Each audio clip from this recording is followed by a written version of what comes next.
I was 18 years old when I got married. I belonged to a very conservative family, a Baloch family, where good daughters never say no to their parents.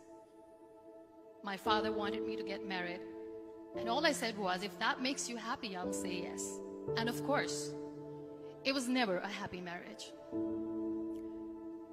Just about after 2 years of getting married, about 9 years ago, I met a car accident. Somehow my husband fell asleep and the car fell in the ditch. He managed to jump out, saved himself. I'm happy for him. But I stayed inside the car and I sustained a lot of injuries. The list is a bit long. Radius ulna of my right arm were fractured. The wrist was fractured. Shoulder bone and collarbone were fractured. My whole rib cage got fractured. But that injury that changed me and my life completely was the spine injury. Many people came to rescue. They gave me CPR. They dragged me out of the car. And while they were dragging me out, I got the complete transection of my spinal cord. Those 2.5 months in the hospital were dreadful. I was at the verge of despair. One day, doctor came to me and he said, well, I heard that you wanted to be an artist, but you ended up being a housewife. I have a bad news for you. You won't be able to paint again. Next day, doctor came to me and said, your spine injury is so bad, you won't be able to walk again. I took a deep breath and I said, it's all right. Next day, doctor came to me and said, because of your spine injury and the fixation that you have in your back, you won't be able to give birth to a child again. That day, I was devastated. I started to question my existence. Why am I even alive? So what kept me going was, one day I asked my brothers, I know I have a deformed hand, but I'm tired of looking at these white walls in the hospital and wearing these white scrubs. Bring me some colors, bring me some small canvas. I want to paint. So the very first painting I made was on my deathbed, where I painted for the very first time. What an amazing therapy it was. Without uttering a single word, I could paint my heart out. I could share my story.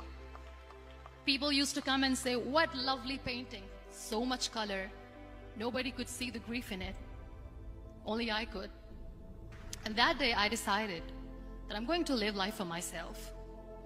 I am not going to be that perfect person for someone. I am just going to take this moment and I will make it perfect for myself. That I'm going to fight my fears. So I wrote down one by one all those fears.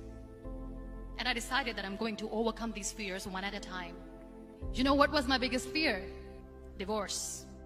But the day I decided that this is nothing but my fear, I liberated myself by setting him free. And I made myself emotionally so strong that the day I got the news that he's getting married, I sent him a text that I'm so happy for you and I wish you all the best. And he knows that I pray for him today. Number 2 was, I won't be able to be a mother again. And that was quite devastating for me. But then I realized there are so many children in the world, all they want is acceptance.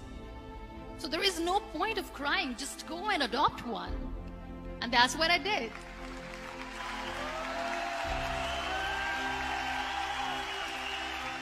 I gave my name in different organizations, different orphanages, and I waited patiently.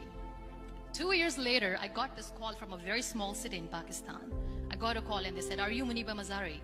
There is a baby boy and would you like to adopt? I could literally feel the labor pain. I said, yes, yes, I am going to adopt him. I am coming to take him home. And that day, Niall was 2 days old, and today he's 6. You know, when you end up being on the wheelchair, what's the most painful thing? People think that they will not be accepted by the people because we, in the world of perfect people, are imperfects. So I decided to appear more in public. I started to paint. I have done a lot of modeling campaigns. I decided that I'm going to join the national TV of Pakistan as an anchor person. I became the National Goodwill Ambassador for UN Women Pakistan, and now I speak for the rights of women, children. I was featured in BBC 100 Women for 2015. I'm one of the Forbes 30 under 30 for 2016. So when you accept yourself the way you are, the world recognizes you. It all starts from within. We have this amazing fantasy about life. This is how things should work. This is my plan. It should go as per my plan. If that doesn't happen, we give up. I never wanted to be on the wheelchair. Never thought of being on the wheelchair. This life is a test and a trial, and tests are never supposed to be easy. So when you are expecting ease from life, and life gives you lemons, then you make the lemonade, and then do not blame life for that. It is okay to be scared. It is okay to cry. Everything is okay, but giving up should not be an option. They always say that failure is not an option. Failure should be an option, because when you fail, you get up, and then you fail, and then you get up, and that keeps you going.